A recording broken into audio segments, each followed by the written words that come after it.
Hello students. अब आपको यहाँ पे एसएसटी की भी वीडियोस मिला करेंगी। आज तो हम सबसे पहले सिविक्स को पढ़ेंगे, लेकिन इसके बाद आपको ज्योग्राफी, हिस्ट्री, एक और इकोनॉमिक्स के भी चैप्टर्स यहाँ पे पढ़ाए जाएंगे क्लास 10 के।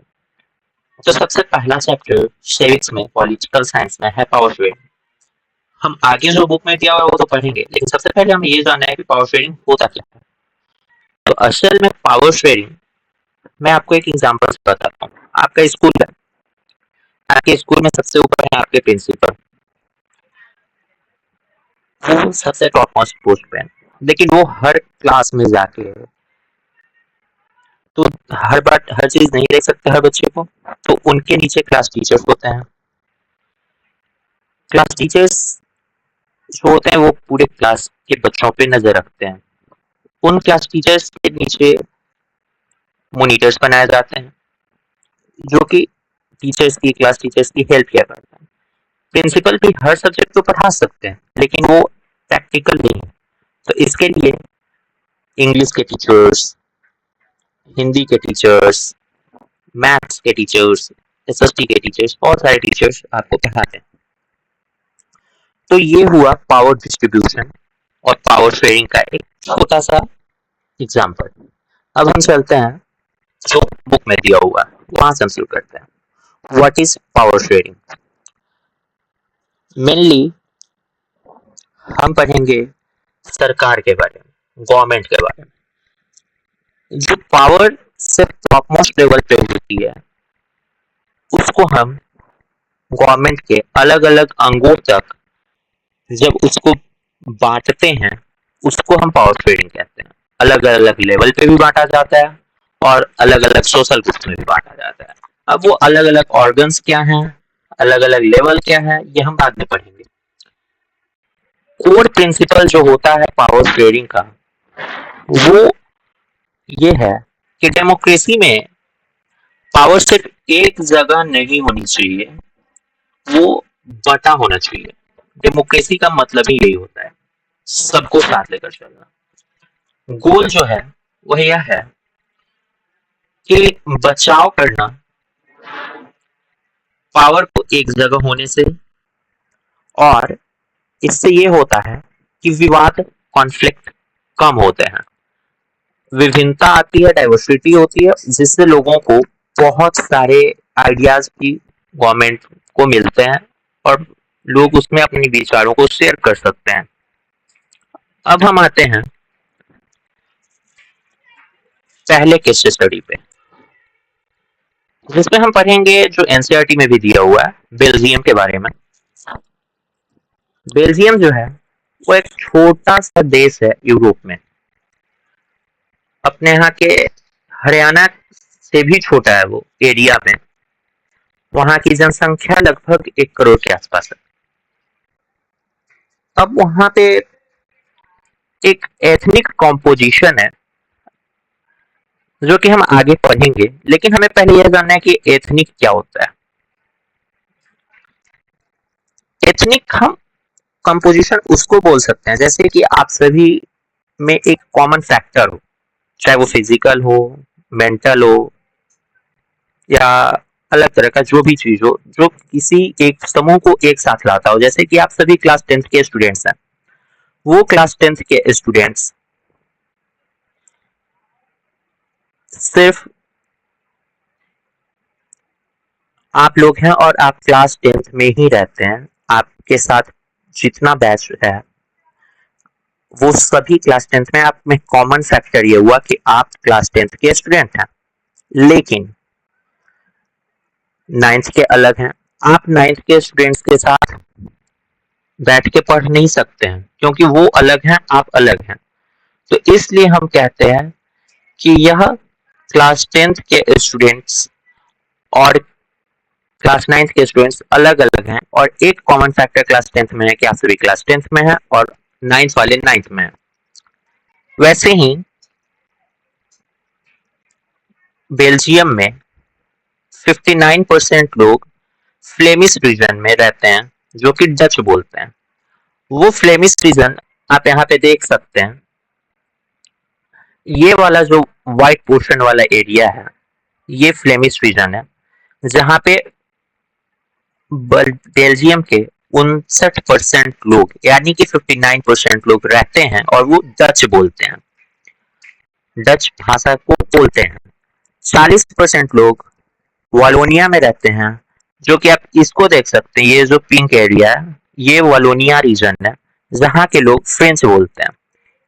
8% लोग जर्मन बोलने वाले हैं, जो कि आप ये छोटा सा एरिया यहाँ पे देख रहे होंगे, ये जर्मन बोलने वाले लोगों की संख्या है, जो कि मात्र 1% है।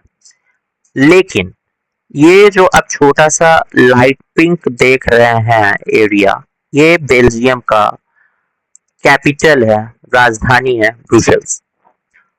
वहां पे जो 80% फ्रेंच बोलने वाले हैं वो मेजोरिटी में है, और डच बोलने वाले 20% माइनॉरिटी में है।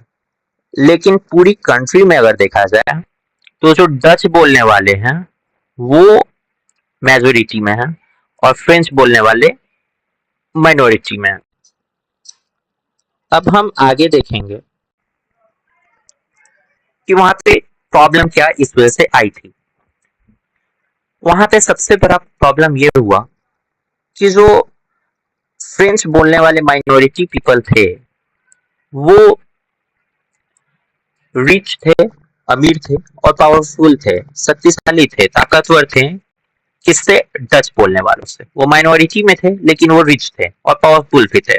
इस वजह से एक प्रॉब्लम वहां पे शुरू हुई। उसके बाद एक विवाद शुरू हुआ, विद्रोह शुरू हुआ, वेल्थ गैप था दोनों के बीच, डच स्पीकिंग के बीच और जो फ्रेंच बोलने वाले थे उनके बीच। तो क्या हुआ कि जो बेनिफिट होता है एजुकेशन और इकोनॉमिक डेवलपमेंट का वो बहुत लेट से पहुंचा डच बोलने वाले लोगों के पास बनिस्बत फ्रेंच बोलने वालों के। इस वजह से एक असंतोष पैदा हुआ, रेजेंटमेंट हुआ। वहां पे कई दशकों तक ये विवाद चलता रहा, टेंशन बना रहा, इकोनॉमिक फ्रिक्शन होता रहा और डायरेक्ट टेंशन था डच स्पीकिंग और फ्रेंच स्पीकिंग के बीच, जो कि 1950s से 60s तक चलता रहा, दशकों तक चला था। अब ब्रुसेल में क्या है, सबसे ज्यादा विवाद ब्रुसेल में ही था, क्योंकि ब्रुसेल्स में उल्टा था। यहाँ पे फ्रेंच बोलने वाले मेजोरिटी में थे और माइनॉरिटी में थे डच बोलने वाले, जो कि आप यहाँ पे देख सकते हैं। Dutch speaking people were majority in overall country but a distinct minority in a capital city itself. इस वजह से यह विवाद और बढ़ता गया। अब हम एक और दूसरा केस स्टडी देखेंगे श्रीलंका के बारे में। श्रीलंका में डेमोग्राफी को लेके बहुत बड़ा प्रॉब्लम हुआ। वहां पे पॉपुलेशन लगभग 2 करोड़ है। वहां पे जो सोशल ग्रुप्स मेजरली थे वो थे सिंहला स्पीकर्स थे जो 74% थे, जो ज्यादातर बुद्धिस्ट थे। उसके बाद 18% तमिलियंस थे जो तमिल बोला करते थे, वो हिंदू या मुस्लिम्स थे। अब तमिल में भी डिवीजन था। श्रीलंकन तमिल 13% थे, 13%, जो कि बसिंदे थे श्रीलंका के। लेकिन जो इंडियन तमिल थे, जो कि मात्र 5% थे, माइनॉरिटी में भी, वो आए थे इंडिया से एक प्लांटेशन वर्कर्स के तौर पे। उनके फोरफादर्स आए थे वहां पे, कॉलोनियल पीरियड से ही वो वहां पे बस गए थे। श्रीलंका में 7% क्रिश्चियंस भी थे, जो कि दोनों तमिल और सिंहला दोनों बोलते थे। आप यहाँ पे इसमें देख सकते हैं फोटो में। अब हम चलते हैं, प्रॉब्लम क्या था श्रीलंका में, मेजोरिटीज। यह क्या होता है, इसका मतलब यह हुआ कि जो मेजोरिटी कम्युनिटी होती है वह जिस भी तरीके से चाहे वो वैसे एक देश पे राज करे। देखिए यहाँ पे, अब believe that the majority community should be able to rule a country in whichever way it wants by discarding the wishes and needs of the minority. Disregarding the wishes and the needs of minority मतलब कि यह हुआ कि जो majority वाले थे वो वहां पे भी श्रीलंका में जो सिंहला पीपल थे वो तमिलियंस का ध्यान नहीं रखते थे और वो जैसे चाहते थे वो वैसे वहां पे राज किया करते थे। उसके बाद श्रीलंका में एक लॉ पास हुआ, एक एक्ट हुआ बना 1956 में, जिसमें सिंहला को ही ऑफिशियल लैंग्वेज मान लिया गया श्रीलंका का, तमिल को डिसरिगार्ड करते हुए तमिल को नहीं माना गया। जो पॉलिसी थी वहां पे ये बनाई गई कि जो यूनिवर्सिटी के पोजीशंस होंगे, जो पोस्ट होंगे और जो गवर्नमेंट जॉब्स हैं वो फेवर किया करती थी सिंहला के बोलने वाले लोगों को, सिंहला बोलने वाले लोगों को। जो वहां पे स्टेट रिलीजन माना गया न्यू कॉन्स्टिट्यूशन में, उसमें यह कहा गया कि जो सरकार है, जो राज्य है, वह प्रोटेक्ट करेगा बुद्धिज्म को। इन सब चीजों की वजह से श्रीलंका में विवाद शुरू हुआ। अब इसका प्रभाव क्या हुआ श्रीलंका में? तमिल जो बोलने वाले लोग थे वो regional autonomy, equality in education, Tamil भाषा को रिकॉग्नाइज करने के लिए एज ऑफिशियल लैंग्वेज डिमांड्स करते थे, जिस डिमांड्स को इग्नोर किया गया। अब वहां पे पॉलिटिकल ऑर्गेनाइजेशन बनाया गया। 1980s में सेवरल ग्रुप्स बने जिन्होंने इंडिपेंडेंट तमिल इलम स्टेट की मांग की नॉर्दर्न और ईस्टर्न श्रीलंका में। इसका रिजल्ट क्या हुआ, प्रभाव क्या हुआ?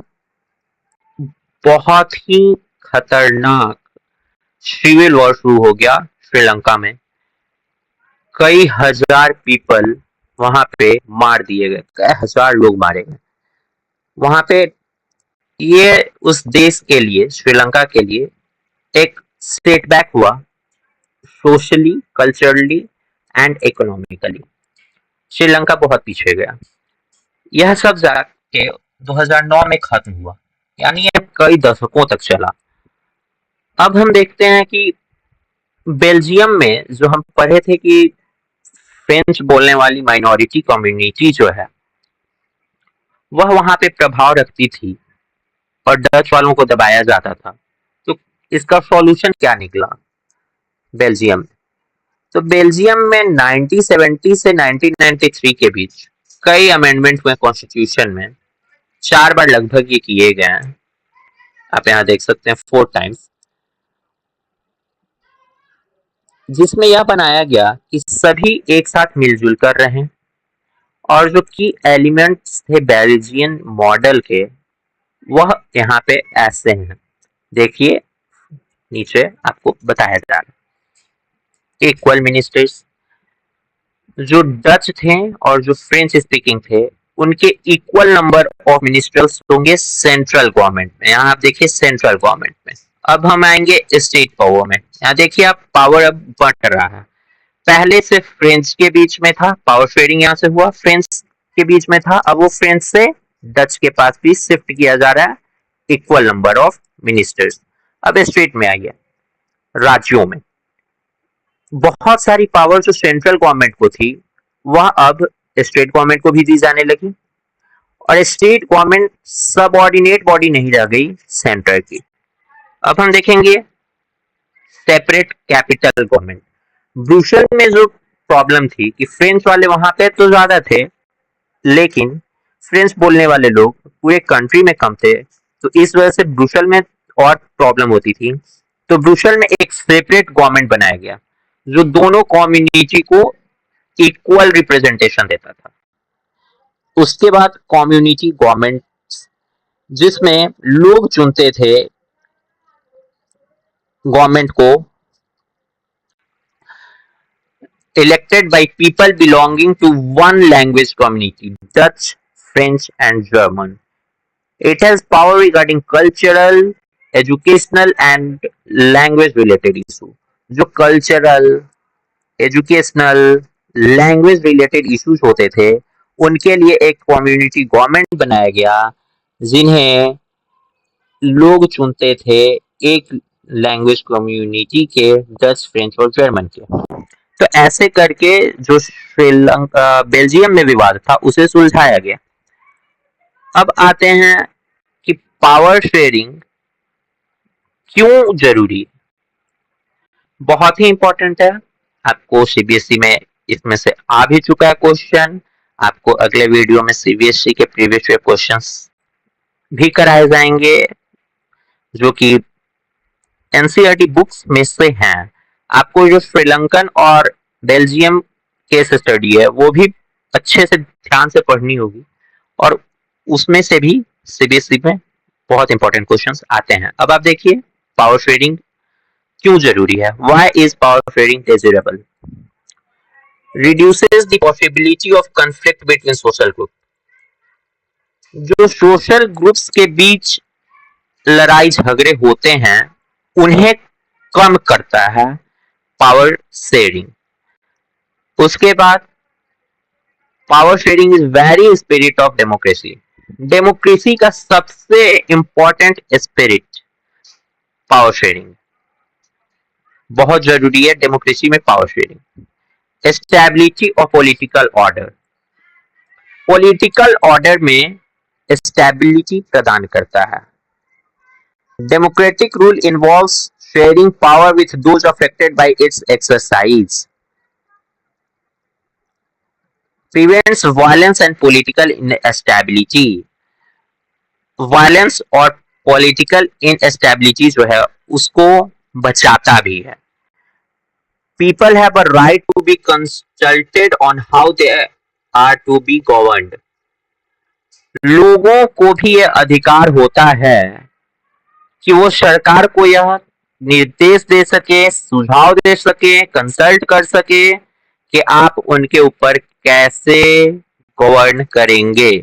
ये कुछ जो इम्पोर्टेंट पॉइंट्स हैं, यहाँ पे 6 पॉइंट्स हैं, आप इन्हें नोट भी कर सकते हैं और इसके ऊपर आप आंसर कर सकते हैं। बहुत इंपॉर्टेंट क्वेश्चन भी है ये सीबीएसई में पिछले साल भी आया था 10th बोर्ड में, और उसके पहले भी कई बार आ चुका है। मैं इसे और अच्छे से कराऊंगा, लेकिन आप इन पॉइंट्स को भी नोट कर सकते हैं।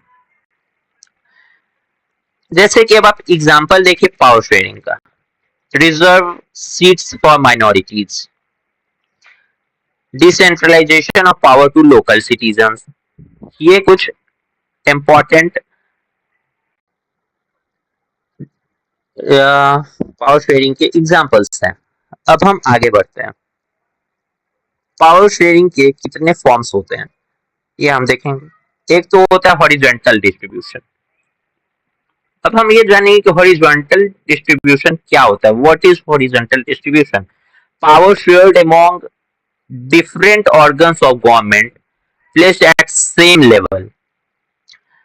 सरकार के अलग अलग अंगों के बीच एक ही लेवल पे जब हम पावर को बांटते हैं, शेयर करते हैं, तो उसे हॉरिजॉन्टल डिस्ट्रीब्यूशन कहा जाता है। अब वो ऑर्गन्स कौन कौन से हैं ये हम देखेंगे। Legislature make the laws. Legislatures कौन है?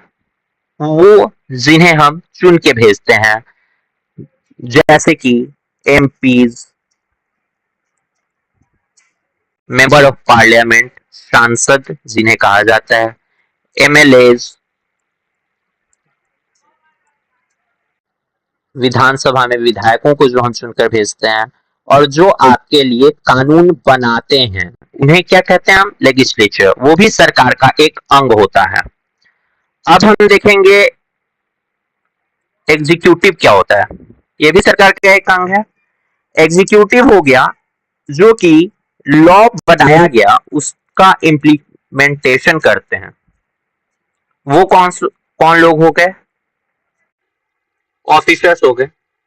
जुडिशरी जो कि लॉ को इंटरप्रेट करते हैं और इंश्योर करते हैं कि वो लॉ के थ्रू जस्टिस दे सके, जुडिशरी से आपको समझ में आ रहा है जजेस, courts, supreme court, high court, जो हमारे देश में भी है, लोअर कोर्ट, सिविल कोर्ट, जो अपने डिस्ट्रिक्ट में होता है। इसका मेन क्या है? Check and balances. कोई भी organ, none of the organ can exercise unlimited power. इसका मेन फायदा ये हुआ कि कोई भी पावर जो है, ऑर्गन जो है, लेजिस्लेचर हुआ, एग्जीक्यूटिव हुआ, जुडिशरी हुआ, वो अनलिमिटेड पावर का यूज नहीं कर सकती है। Each organ checks the others. हर ऑर्गन जो है, अंग जो है सरकार का, वह एक दूसरे को चेक करता रहता है। जैसे कि जज जो हैं वो अपॉइंटेड तो होते हैं एग्जीक्यूटिव के through, but they can check the functioning of executive or laws made by the legislature। लेकिन वो चेक किए जाते हैं, वो चेक कर सकते हैं एग्जीक्यूटिव्स को, और लॉज बनाते हैं लेजिस्लेचर्स जो उनका। अब हम देखेंगे vertical distribution. What is vertical distribution? Power shared among governments at different level, also known as federal division of power.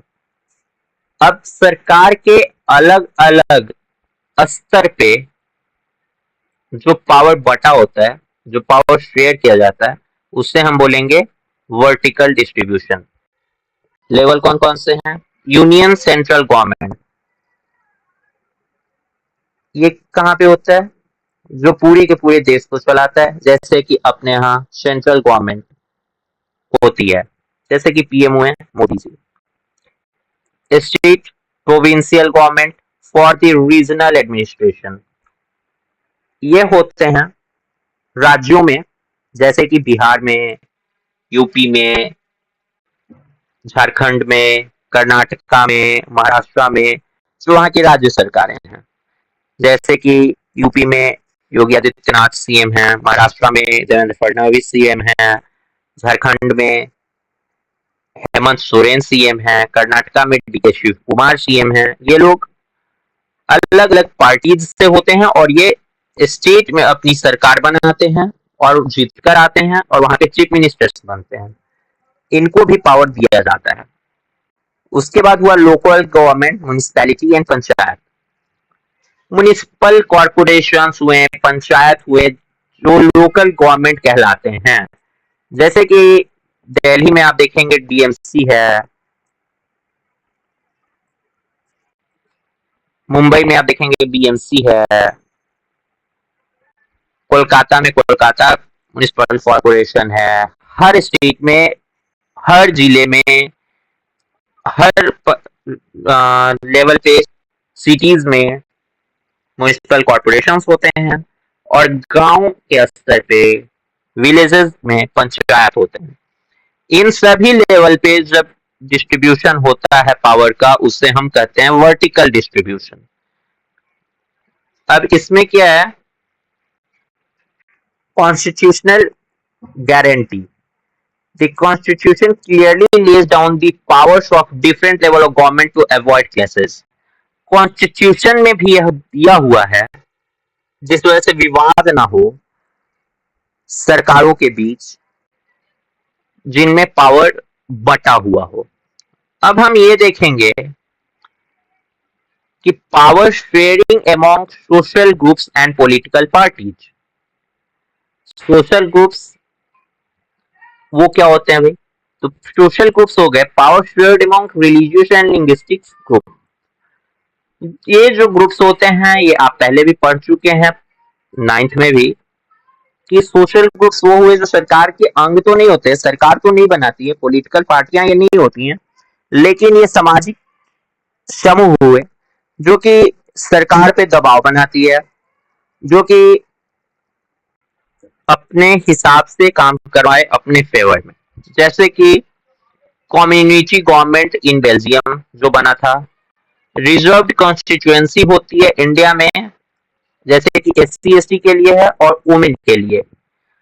आप देखिए कि इंडिया में कुछ सीट्स होते हैं जो पिछड़े वर्गों के लिए, SC STs के लिए रिजर्व होते हैं, क्योंकि वो लोग जो सोशल ग्रुप्स हैं वो आपको थोड़े पिछड़े हुए हैं, तो उन्हें आगे लाने के लिए कि वो भी लॉ मेकिंग में अपना योगदान दे सके, तो इसलिए उनके लिए रिजर्वेशन लाया गया था।